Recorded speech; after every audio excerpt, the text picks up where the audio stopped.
Good morning, everyone. Thank you for joining us. Before we get started, I've got a couple quick notes. We're using GoToWebinar here.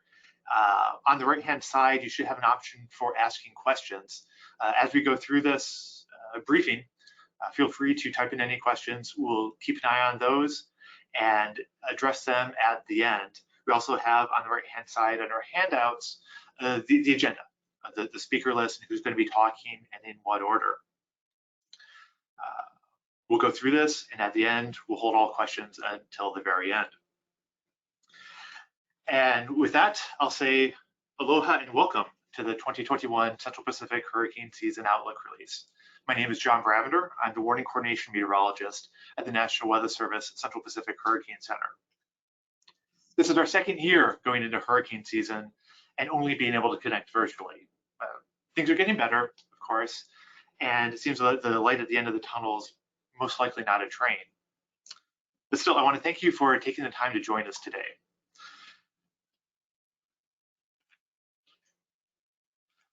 Last year, we were very lucky. In addition to, apologies.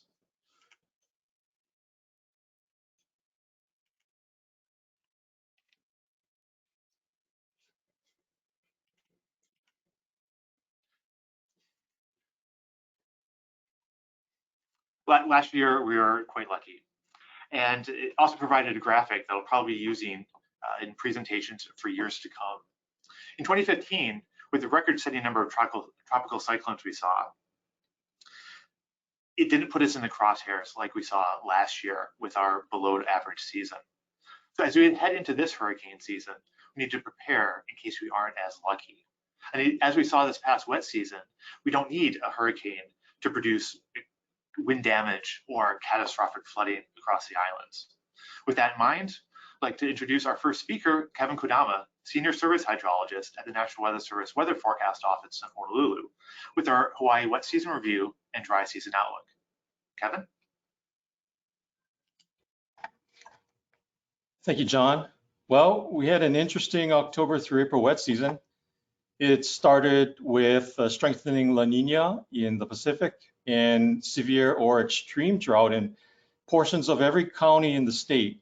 Conditions were especially bad in leeward Molokai and Maui. And if you recall, late last year, that the drought was on Molokai was so bad due to lack of forage that a drought emergency was declared. Back in October, our forecast called for above average rainfall, especially along the east-facing slopes of the state. And there was a potential for a lower than average rainfall in the leeward areas of Maui and the Big Island due to tendencies expected with a moderate to strong La Nina. The wet season ended up producing above average rainfall at many locations, especially in Kauai County and on Oahu, with February and March rainfall providing the most drought relief in the state. Leeward Kohala on the Big Island stands out as one of the main areas with below average wet season rainfall, and drought has already returned to the South Kohala district. Moderate drought, which is the D1 category on the US Drought Monitor map, has already returned to Leeward Maui County recently as well. In terms of rainfall statistics, we had our 8th wettest wet season in the last 30 years. On Kauai, most rain totals were greater than 120% of average. And Mount Waialeale had its highest wet season total in 30 years. Lihue Airport had its 9th wettest October through April in 30 years. It's our 9th wettest wet season. On Oahu, most totals were 80 to 120% of average, so generally close to normal. Honolulu Airport's total ranked 11th wettest in 30 years. Maui County's totals were also mostly near normal, and though much of the rain occurred in February and March, they had a dry portion early on, and a lot of it just came all at once during that 6-week time frame. Kahului ended up with its 7th wettest wet season total. And on the Big Island, the North and South Kohala districts had mostly below average rainfall with totals of 30 to 70% of average. And the rest of the Big Island's totals were greater than 100% of average, so pretty much near to above average. Kilauea Port had its 7th wettest wet season in the last 30 years. Looking forward into the May through September dry season, La Nina has ended, and we are now in ENSO neutral conditions in the Pacific, which is in between La Nina and El Nino states. NOAA's Climate Prediction Center forecasts ENSO neutral conditions to persist through the summer. But La Nina may return this fall, but the uncertainty right now is much too high this far in advance. And if you're wondering, it's not uncommon to have 2 La Ninas in a row. The Climate Prediction Center's probabilities and the consensus of climate models favor below normal rainfall through the dry season. And this means that the existing areas of drought in Maui County and the Big Island are expected to worsen and expand.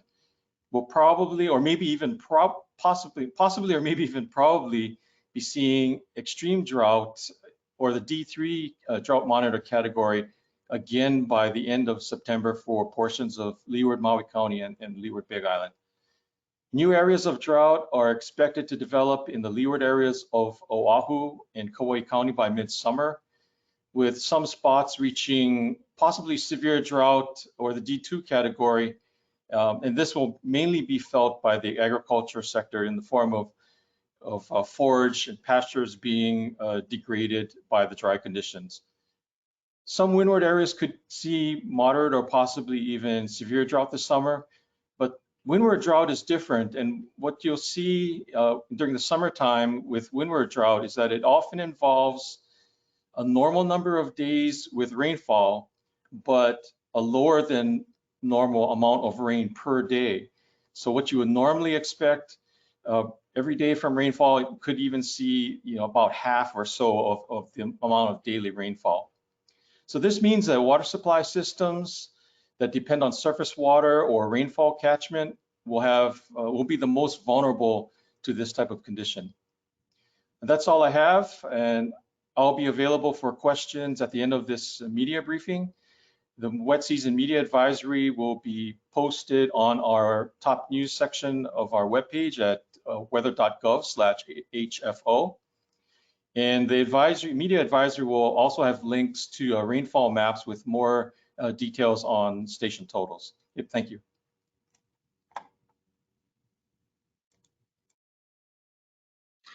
Thank you, Kevin. Next, we'd like to welcome Governor David Ige. Governor, thank you for joining us.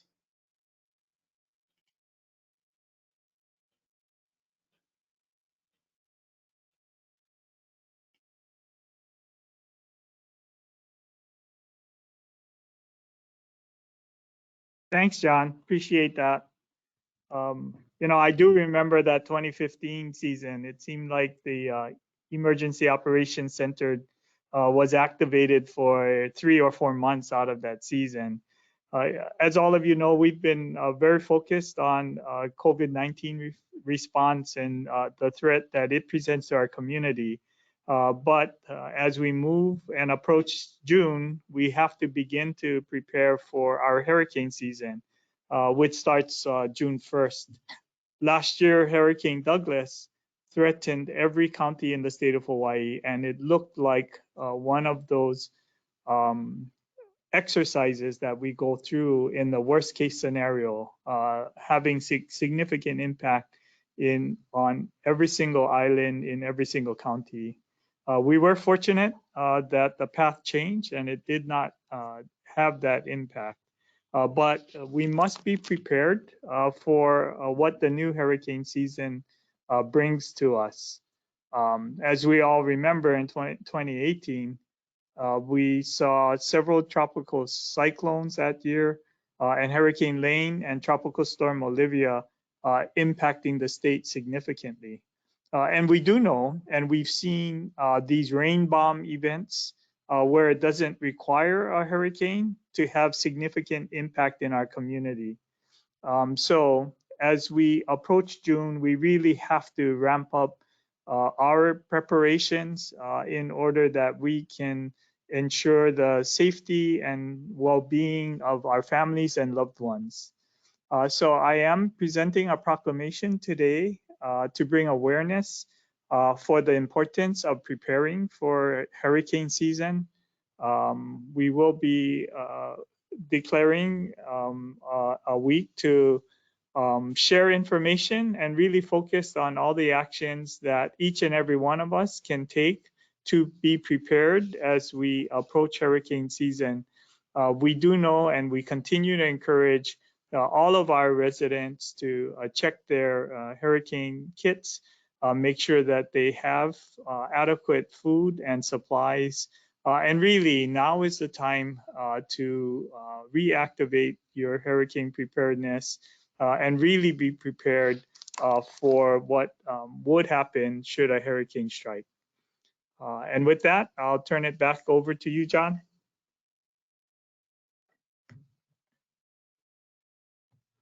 Thank you, Governor. We appreciate your time, and we look forward to next time when you can actually join us in person to present the proclamation.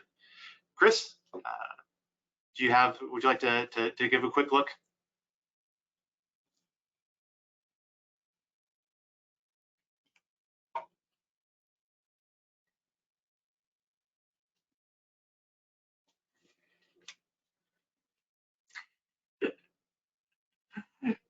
Thanks a lot, Chris.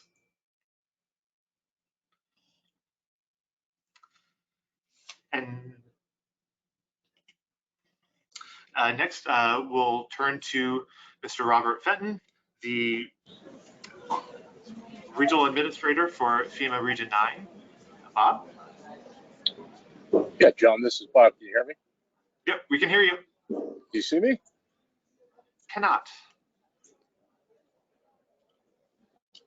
There we go. How about now? Perfect. All right. Thank you. Thanks, John. Aloha. I'm pleased to join NOAA and the National Weather Service for today's hurricane season forecast. And I appreciate being able to join the governor in this important discussion today. Just remember, it only takes one storm. So let me share some ways you can prepare. Disasters don't wait, neither should you. We continue to work through COVID-19 as the governor discussed, but also need to make sure that we're all prepared for hurricane season. Preparedness is a worthwhile effort. A little research and work can keep you safe if a disaster strikes, and it'll also make recovery easier.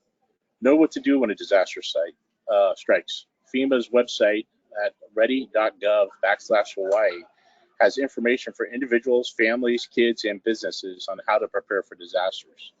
You can also download the FEMA app. It includes ways for you to receive emergency information and tips on how to prepare for disasters. Download it now so you are ready when a disaster strikes. Make sure you make an emergency plan. Know where your family will meet, where members, and how you will connect if separated. Build a disaster kit that includes food, water, medications, pet food, phone chargers, and important financial documents. Also, be a good neighbor. Be aware of who lives around you and what help they may need during an event if a hurricane strikes. Know your evacuation zones. Monitor and listen for local officials' instructions. Be mindful of storm surge and flowing water. And watch out for wind-borne debris. Keep a list of photos of your possessions and copies of important documents on your phone and in the cloud or in a waterproof bag in your disaster kit. Learn how insurance offers financial protection and learn more about flood insurance, which is not included in many standard homeowners, renters policies or homeowners policies and can help you move faster. Visit floodsmart.gov to get more information. Take these simple steps and you'll have peace of mind so you're ready for this year's hurricane season. Remember, disasters won't wait, neither should you. Thank you. Back to you, John.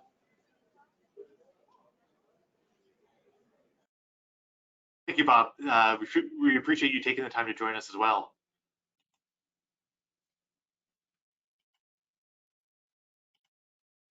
Next, we turn to Dennis Wong with the University of Hawaii Sea Grant College Program. Dennis? Hi, John. Could you hear me? I can hear you, and I can see you. Perfect. Thank you. Good. I'm going to share my screen now, and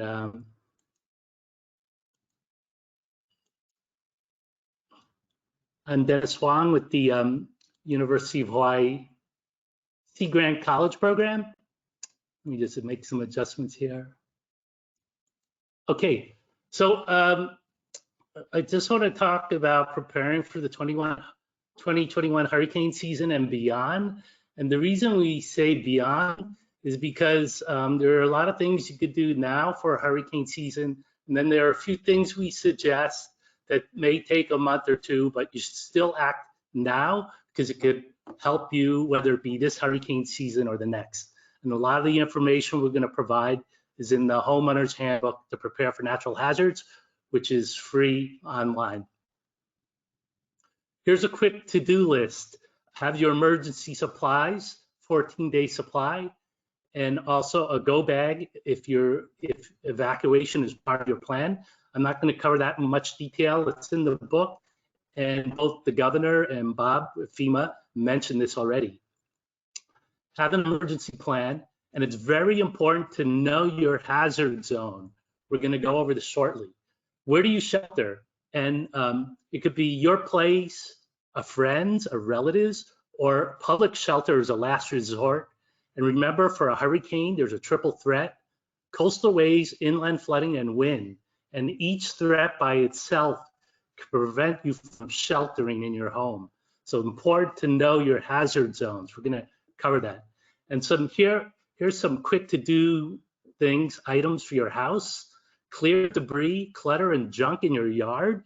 It's going to reduce the risk of windborne debris when there's high wind events, and actually reduce the risk of wildfire also. Clear gutters, downspouts, and drainage ways. You want to make sure water can get off your roof, water can get off your property. You want to maintain your house. You want to prevent wood rot, prevent termite damage. If you allow these to occur over time, your house will become weaker structurally. And as a one simple retrofit, the first retrofit we recommend is to add hurricane clips for those houses that don't have them. If your house was built on or before 1988 on Oahu, 1990 on Maui and Kauai, or 1994 for Hawaii County, you don't have them, we recommend you put them in. And for more items, again, download the book. The last item, check your insurance coverage. You should have, most houses should have hurricane insurance, flood insurance if there's flood risk, and these items cannot be purchased during an incoming event. Sometimes there's a one month waiting period. Okay, so important to know your hazard zone. The key hazards we're gonna need to know to evacuate are tsunamis and hurricanes. And here are the tsunami evacuation maps. Here's the link to it. Use this for tsunamis only. Don't confuse this with hurricane evacuation. Okay, for a hurricane, there's the triple threat. There's flooding, storm surge, and wind. So here are the flood maps and the links, and you need to look at both. And here's an example of why. We're looking at Wailupi Peninsula on the south shore of Oahu. The flood map indicates the peninsula is safe, the stream is not. The storm surge map indicates the peninsula is not safe and the stream is. That's why you need to look at both of these maps. Know your zone. Once you know your zone, you could properly prepare and then wait for instructions from local emergency management. Okay, once you know your flood and storm surge information, you have to remember the other threat is wind. And just this year, in the last year, we had 2 events reminding us of the risk to houses from wind. We're first going to look at this January 18 event, sustained winds of 22 to 30 miles per hour and gusts of 50 miles per hour. But when you add topographic speed up, in some places, you're approaching near hurricane wind speed. So we'd like to just show you this quick video of one house that was affected by that phenomena. And I'm going to see if I could get this video going. Let's see. Let's see. Okay.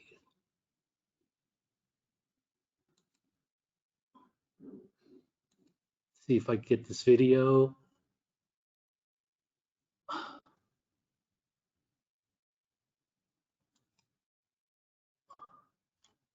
Wait.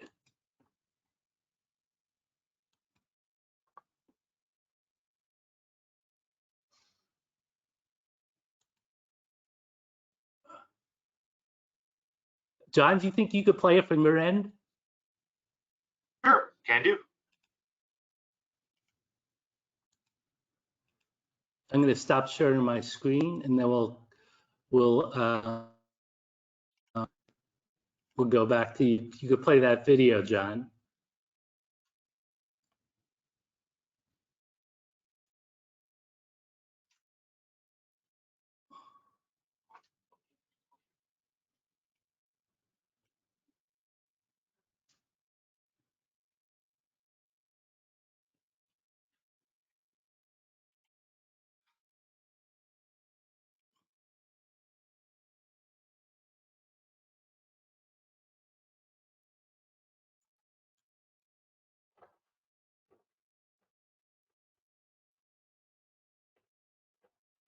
Well, apparently I can share it. I can't play it.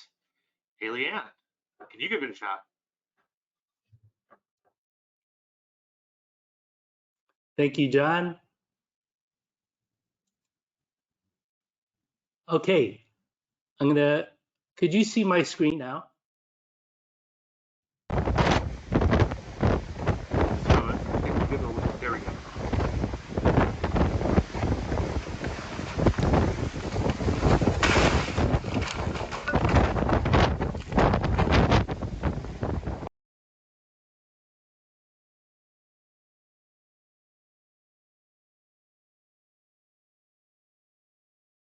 Okay.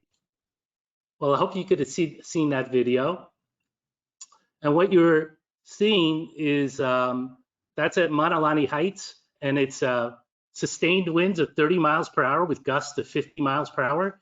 You add topography on that, and you're getting near hurricane force winds. You're going to see the impact of houses that are not properly tied down. The roof is not properly tied down, and the impact.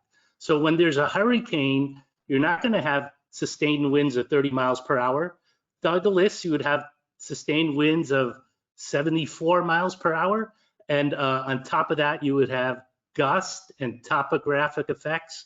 And the end effect you would have thousands of houses damaged like what we just saw. And then for Hurricane Lane, hitting as a potential category 2, the impact would be even greater with you had the gust and topographic effect, and you could have tens of thousands of houses impacted like we just saw. The last thing I want to mention about the wind is in the northern hemisphere, there's counterclockwise rotation of the winds. So if you get a system like Lane coming from the south, there's going to be counterclockwise rotation. The winds are initially going to come from the east, then they're going to die down and come from the west. Whereas if you get a system like Douglas, again, counterclockwise rotation, the winds are initially going to come from the north, then die down and come from the south. The bottom line is that a house, the wind could come from any direction. So don't think that you just need to protect the windows or your house on the coastal facing side of the house. Okay, so what we just saw was an example of roofs flying off the house. We saw examples that happening to several thousand houses on Kauai after Niki. And this is why we're recommending that people tie their roof to the wall with hurricane ties and clips. It's not that hard to do. Once you seek the advice of a licensed architect or structural engineer, it may take only 2 Saturdays and $300 of material cost if you're handy, or you could hire a licensed contractor. It would be $2,000. Here are different types of hurricane clips. H3 is very common. HM9 is much stronger, and this HPT Hawaii plantation tie is especially designed for single wall houses, and almost between these clips, almost every house in the state can be relatively easily retrofitted. We've been recommending this for the last 10 years for homeowners, and between the education we've done and the partners, we think we've retrofitted 6,000 to 7,000 homes, but there's a lot more that needs to be done, more than 40,000 to go on Oahu alone. Okay, the last thing, you need to protect the envelope of your house. What's going to happen if people do not protect their windows? There's going to be a breach of the house envelope. It's going to cause internal pressurization and double the uplift pressure on your roof, making it more likely to fly off. So the hurricane clip you put on to tie the roof to the wall, it works hand in hand with any window protection you have to protect your house. In the handbook, there's 12 different types of window protection, and trade-off is cost versus time to deploy. And here's this one last table. This is ability to shelter in place during a hurricane. Remember the story about the 3 little pigs and houses made of straw, wood, and stone? Well, we have a stone house is inherently stronger than a double wall house, inherently stronger than a single wall house. And then on the bottom row, we have unsafe, marginal, good, better, and best. The goal is to move your house, whatever row it is in, move it to the right, put it in good condition, make sure there's no wood rot, termite damage, try and add hurricane clips also. As you do, you're going to be more likely to be able to shelter in place. For a single wall house, we can only strengthen so much, but we could still strengthen it significantly. And for double wall and stone houses, we could really make it strong. Okay. And the last thing is, again, all of this is in the homeowner's handbook, which is free as a free download. So that's it, all I have today, John.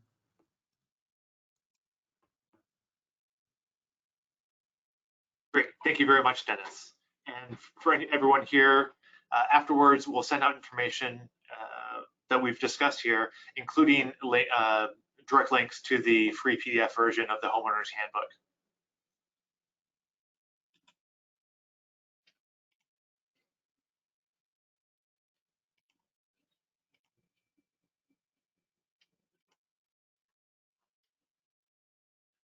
And next, I would like to introduce Chris Brenchley as Director of the Central Pacific Hurricane Center with a review of the 2020 hurricane season and the outlook for the 2021 hurricane season. Chris?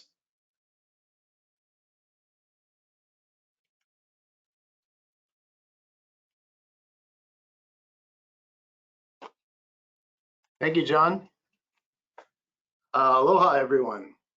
And a big mahalo to Governor Ige for his attendance today and for his proclamation message of preparedness as we approach this upcoming hurricane season here in the state of Hawaii. I wanted to thank also Mr. Bob Fenton, FEMA Administrator for Region 9, Dennis Wong from University of Hawaii Sea Grant, and both of them presenting vital information which will help us better prepare by taking action ahead of time.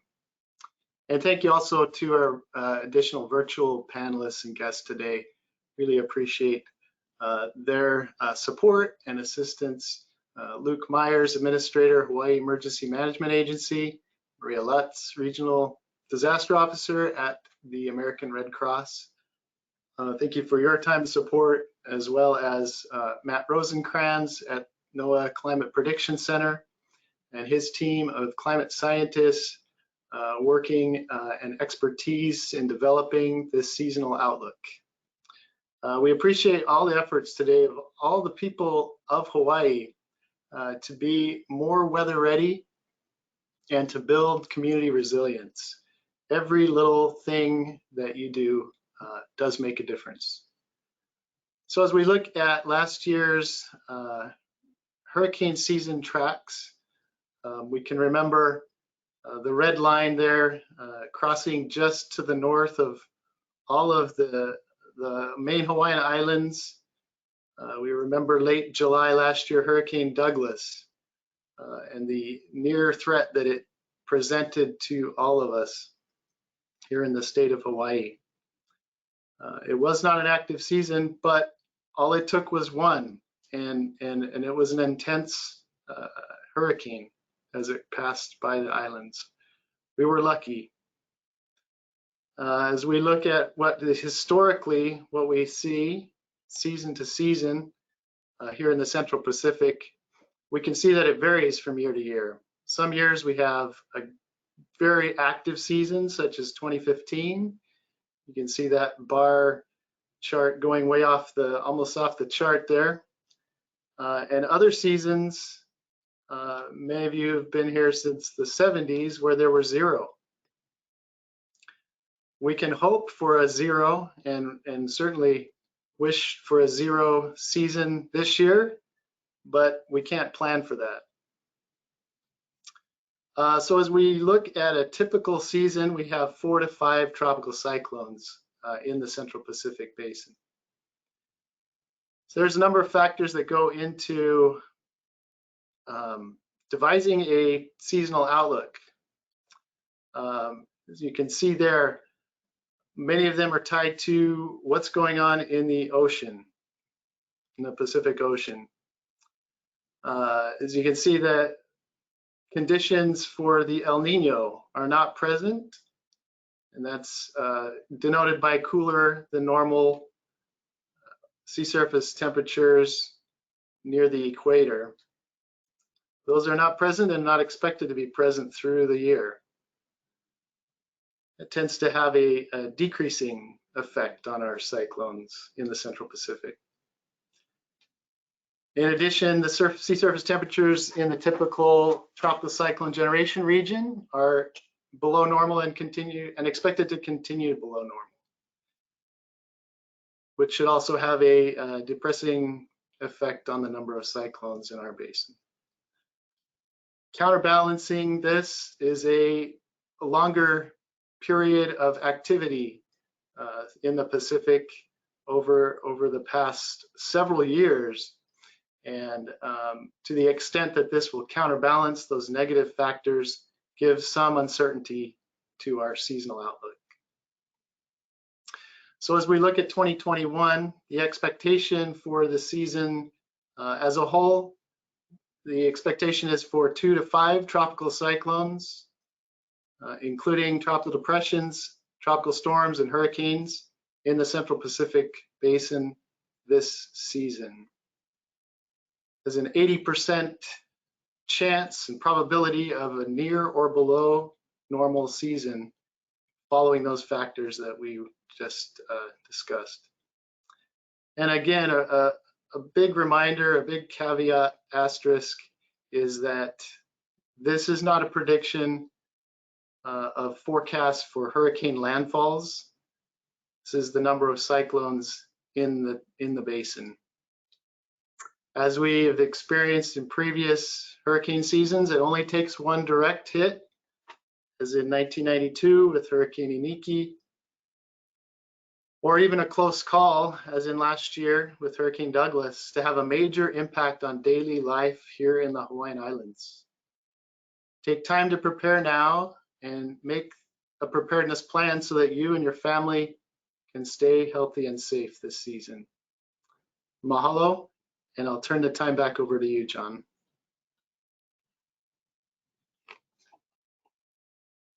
Thank you very much, Chris. Thank you for joining us for this Hurricane Outlook briefing. Now we'll turn to question and answers. In addition to the panelists that we heard from, as Chris mentioned, we also have Matthew Rosenkrantz, the lead seasonal hurricane forecaster for the Climate Prediction Center. Also Luke Myers, administrator for Hawaii Emergency Management Agency, and Maria Lutz, regional disaster officer for the American Red Cross. They're all here as well to answer any questions. And I believe actually Governor Ige had to leave for another meeting, so he won't be available for questions. But thankfully we have Administrator Myers who can chime in for anything that may come up. And with that, I'll ping Leanne, have we had any questions come in? Yeah, we've had a couple questions come in. We'll start first with just a question for Kevin. It goes back to his wet season outlook, or dry season, wet season outlook. They're actually asking about the Kona side of the Big Island, and in that Coffee Belt region. What's the summer going to look like for them, Kevin? I think Kona's going to have their normal or a wet season in the summertime like they usually do.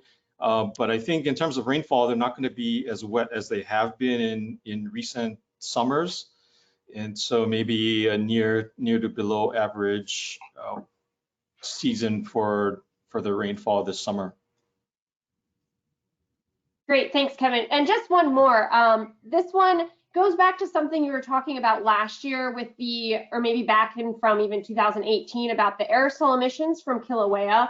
Did we see any increase from that, from those aerosols? And then it looks like Kilauea was a bit active in December and January, but now is low. Do we think that's going to have any influence on the Big Island season? That part I'm not too sure. I don't know what the aerosol counts, in terms relative to how it was back earlier. Haven't been keeping up with that part of it.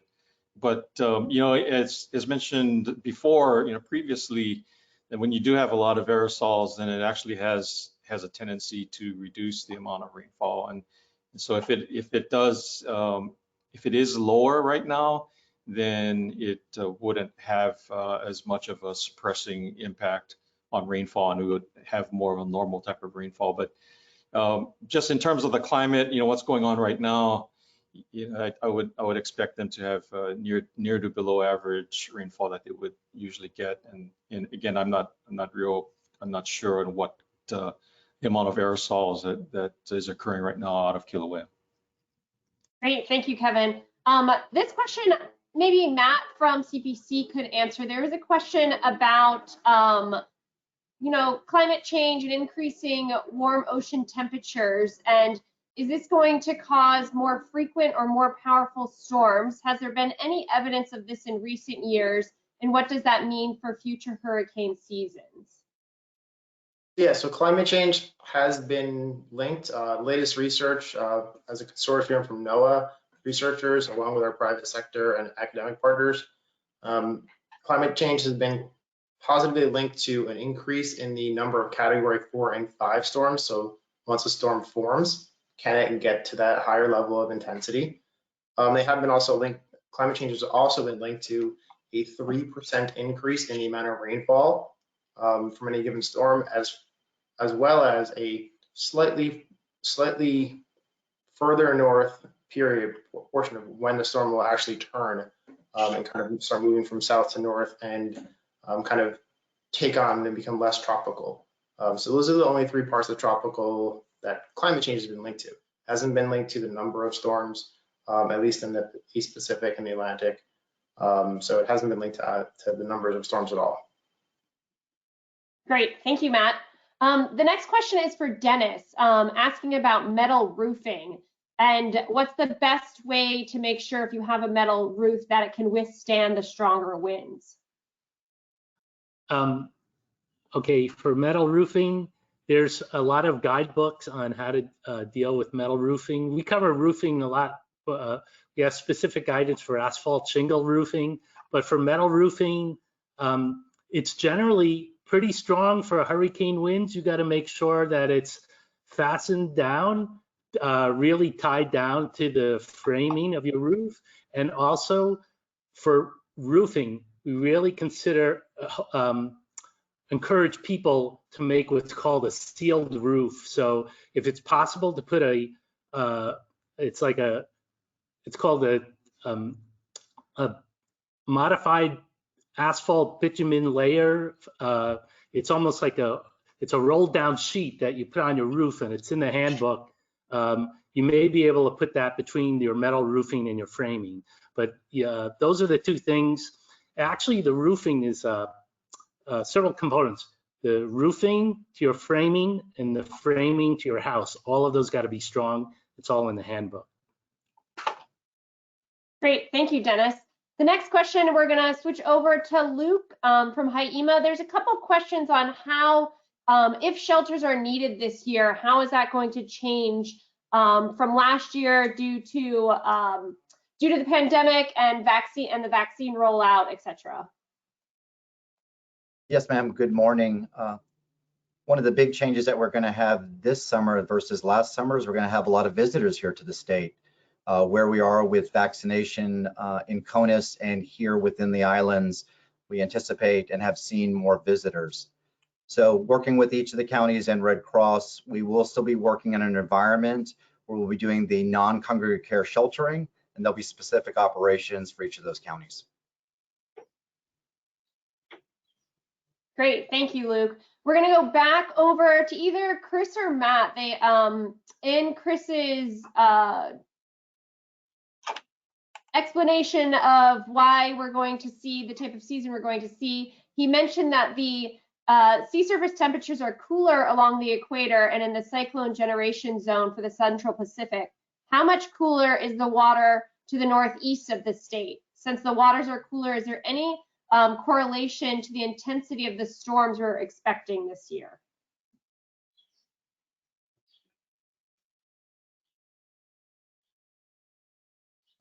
So I can take that.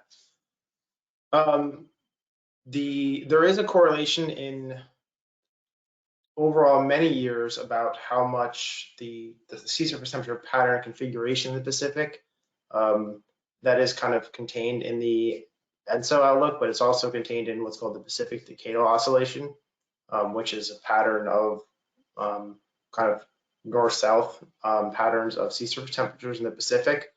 So right now we do have that cold strike along the equator. There is a warm reach that's going on the northern Pacific.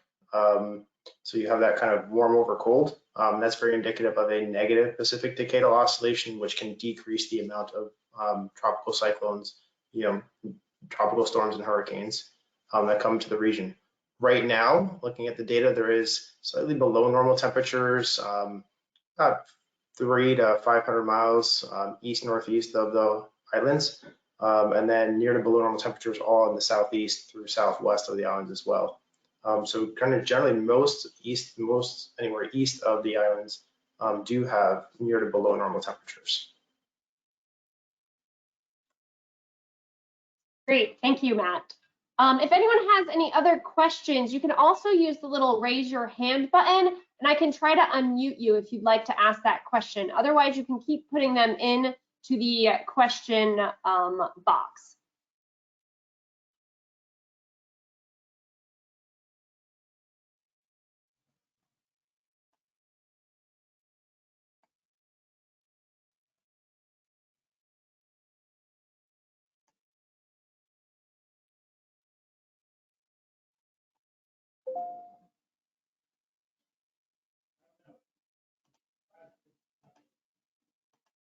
All right, Keith, I'm going to be sending you an unmute button in just 1 second.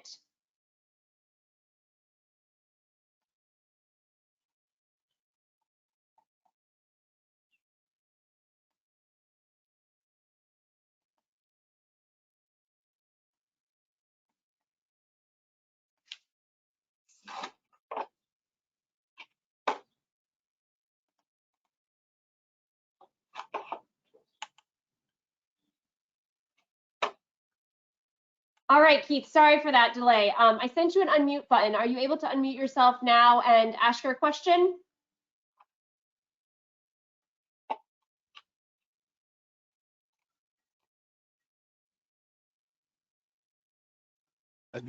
Yeah, my question was answered. Thank you.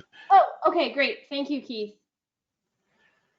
All right, I see a couple more questions coming into our question box. So we've got another one coming in from Peter. He asked, how do the outlooks that were previously developed stack up against the actual year-to-year observations?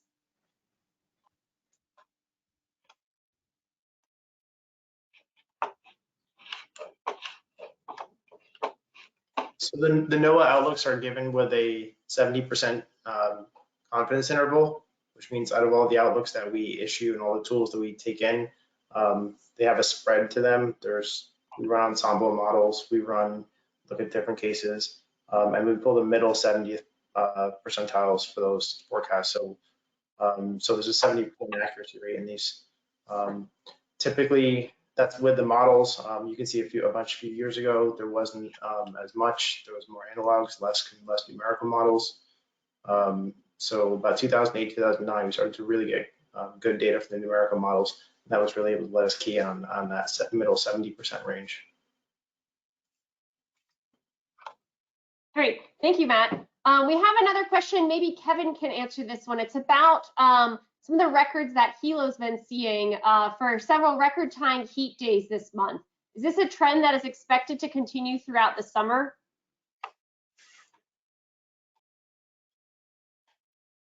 I would say, well, the Climate Prediction Center's probability is actually showing temperature forecast, I believe, below, their probability is tilted toward below average for temperatures. And I think that largely is due to the ocean temperatures forecast to be near to below normal. So, around Hawaii, the ocean temperatures play a large or dominant role in what the temperature is going to be doing. So fortunately, well, at least I think it's fortunate, the oceans are cooler this year than they have been in recent years, if you recall, and especially in 2015 when the anomalies were huge. They were 2 to 3 degrees Celsius above average, and it was extremely warm and humid. So I think in terms of our temperatures for the summer in the Hilo area, I'm thinking it'll be at least what the Climate Prediction Center's forecast calling for more below normal temperatures. Actually, I'll also add on to that, John. That's a good question about Hilo specifically. We did, especially over the past few days, temperatures seem to be running unusually high. We sent a technician out to the airport, and he compared the automated sensor with a manual observation. Realized it was reading high, so he replaced the sensor on the automated equipment. And we've also voided those couple recent records from the climate database. So what we have been seeing over the past week or two may be an artifact of the observing equipment. Thanks, John, for that update also. One last question. Asked, while the outlook doesn't call for specific landfalls, is the overall weather pattern more conducive to steer the storms closer to the islands or keep them farther to the south or north?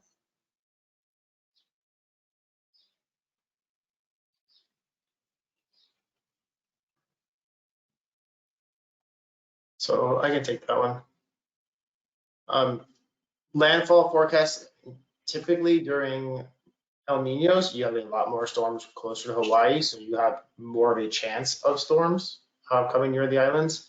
But landfall forecasts and the actual specific track that any individual storm will take, those forecasts are best made from from 7 to 5 days out from landfall. There's no real good research, and right now that has delivered on landfalling forecasts or on a seasonal basis. There's a lot of experimental things, but they're still in development and research. Thank you for that explanation, Matt. I guess one last question here for our technician side for the radars in Hawaii. Do we know if there's any upcoming planned maintenance for the radars?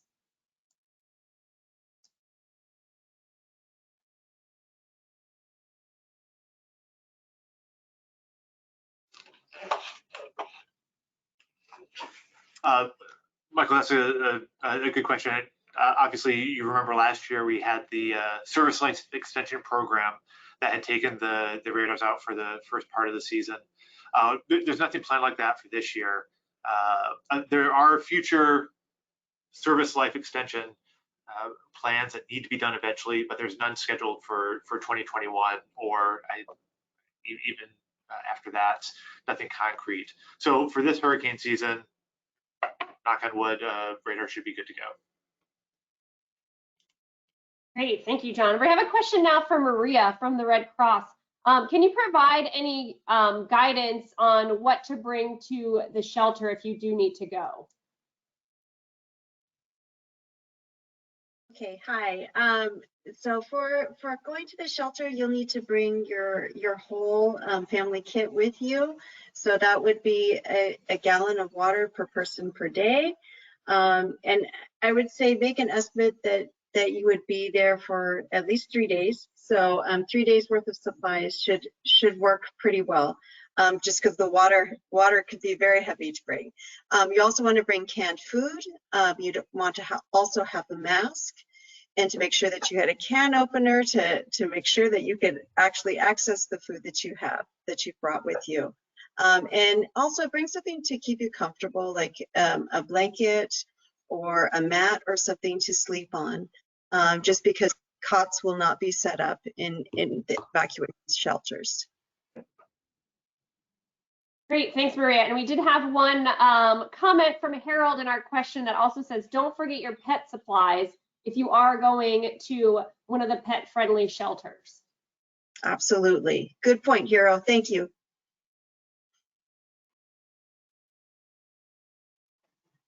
All right, and then I guess just to close it off, we did have one question asking, what's the forecast for the East Pacific? This could be a little lead-in for something. Perfect, thanks, Lan. Perfect wrap-up question, Barry. The East Pacific and the Atlantic forecast will be released tomorrow. So I know Matt will be involved in that announcement. Tomorrow, I believe it's 11 a.m. Eastern time, so 5 a.m. Hawaii time. So by the time you get up in the morning, you should be able to know that or hear that. And anything else to add to that, Matt? It's 12:30 East Coast time. So that's been moved back a little bit though. So yep, stay tuned for tomorrow. And with that, thank you. I'll say once again, thank you for joining us.